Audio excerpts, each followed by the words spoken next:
नमस्कार मंडळी, कसं काय? तर आज मी आलो माझ्या मामाच्या गावाला देवकुरवाडीला.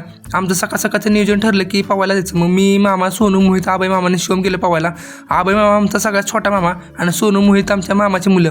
मग गेल्या सोनूने उडी टाकली गार पाण्यात आणि आला बाहेर पवत. आता बारका बागा यो यो यो मोहित लय घाबरत होता. मग आबाईनं मामानं उडी टाकली आणि त्यानंतर भैयानं आमच्या उडी टाकली पवायला. त्यानंतर आमच्या मामानं उडी टाकली वरनं, तो खालीच गेला, लवकर काय बाहेरच येत नव्हता. मग मी, आबाई मामानं सोनू उडी टाकली त्याला बाहेर काढायला. मग त्यानंतर आम्ही जरा व्हायचं लवकर घरी आलो, कारण आज मामाचा वाढदिवस होता. Happy birthday. हां, मग संध्याकाळी बघा हे मी डेकोरेशन केलेलं फुग्यांचं आणि खालचं टेबलवरचं दिदून आणि मोहितनं डेकोरेशन केलेलं. त्यानंतर मग केकला आणला आणि मग मामाचं बड्डे सेलिब्रेशन चालू केलं. मग ही पेपर ब्लास्टर फुटत नव्हता, पण बाह्यानं फोडला पेपर ब्लास्टर. आणि त्यानंतर मग आज आमच्या घरी होतं बिर्याणीचा बेत.